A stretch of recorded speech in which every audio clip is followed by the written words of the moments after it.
बोलो शंकर भगवान की जय। बोलो मेरी पार्वती माता की जय। बोलो मेरे गणेश भगवान की जय। सोमवार व्रत कथा। बाबा भोलेनाथ के आशीर्वाद के लिए आप भी सोमवार का व्रत कर रहे हैं तो शिव व्रत कथा को पढ़कर या सुनकर इसका उपवास पूरा करें।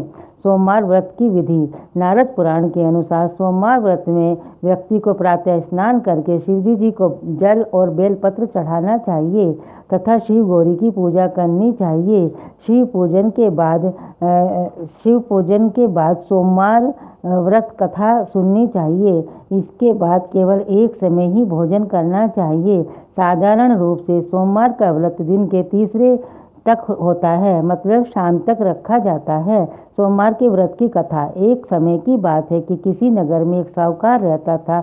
उसके घर में धन की कोई कमी नहीं थी तथा लेकिन उसकी कोई संतान नहीं थी। इस कारण वह बहुत दुखी था। पुत्र प्राप्ति के लिए वह प्रत्येक सोमवार व्रत रखता और पूरी श्रद्धा के साथ शिव मंदिर जाकर भगवान शिव और पार्वती की पूजा किया करता था।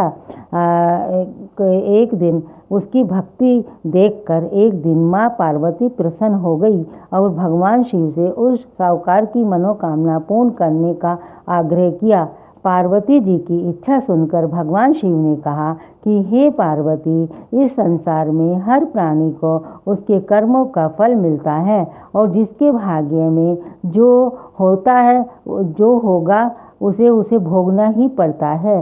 लेकिन पार्वती जी ने साहूकार की भक्ति का मान रखने के लिए उसकी मनोकामना पूर्ण करने की इच्छा जताई। माता पार्वती के आग्रह पर शिवजी जी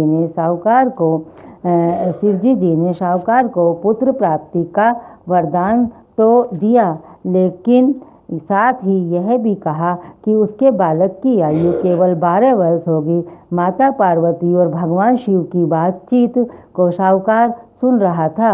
उसे ना तो इस बात की खुशी थी और ना ही दुख। वह पहले की भांति शिवजी जी की पूजा करता रहा। कुछ समय के बाद साहूकार के घर एक पुत्र का जन्म हुआ। जब वह बालक 11 वर्ष का हुआ तो उसे पढ़ने के लिए काशी भेज दिया गया। साहूकार ने पुत्र के मामा को बुलाकर उसे बहुत सारा धन दिया और कहा कि तुम इस बालक को काशी विद्या प्राप्त करने के लिए ले जाओ और मार्ग में यज्ञ कराना। जहाँ भी यज्ञ कराओ वहाँ ब्राह्मणों को भोजन कराते और दक्षिणा देते हुए जाना।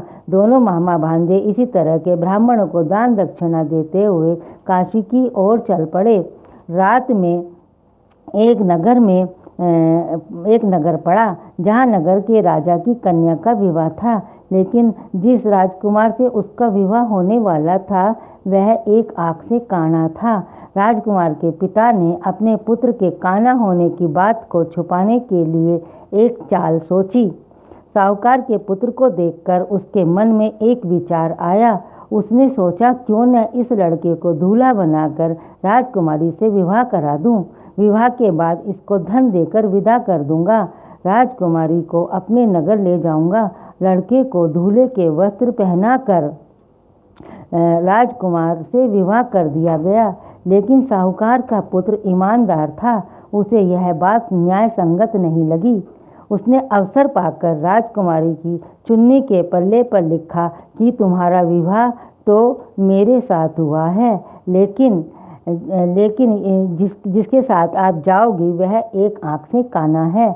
मैं तो काशी पढ़ने जा रहा हूँ। जब राजकुमारी ने चुन्नी पर लिखी बातें पढ़ी तो उसने अपने माता पिता को यह बात बताई। राजा ने अपनी पुत्री को विदा नहीं किया, जिससे बारात वापस चली गई। दूसरी ओर साहूकार का लड़का और उसका मामा काशी पहुँचे और वहाँ जाकर उन्होंने यज्ञ किया। जिस दिन लड़के की आयु 12 साल की हुई उसी दिन यज्ञ रखा गया। लड़के ने अपने मामा से कहा, मेरी तबीयत कुछ ठीक नहीं है। मामा ने कहा, तुम अंदर जाकर सो जाओ। शिवजी जी के वरदानुसार भांजे को लड़के की मृत्यु हो गई। भांजे को देख उसके मामा ने विलाप शुरू किया। संयोगवश उसी समय शिवजी और माता पार्वती उधर से जा रहे थे। पार्वती ने भगवान से कहा, स्वामी, मुझे इसके रोने का शोर सहन नहीं हो रहा है। आप इस व्यक्ति का कष्ट दूर करें। जब शिवजी मृत बालक के समीप गए तो वह बोले कि यह उसी साहूकार का पुत्र है जिसे मैंने 12 वर्ष की आयु का वरदान दिया। अब इसकी आयु पूरी हो चुकी है।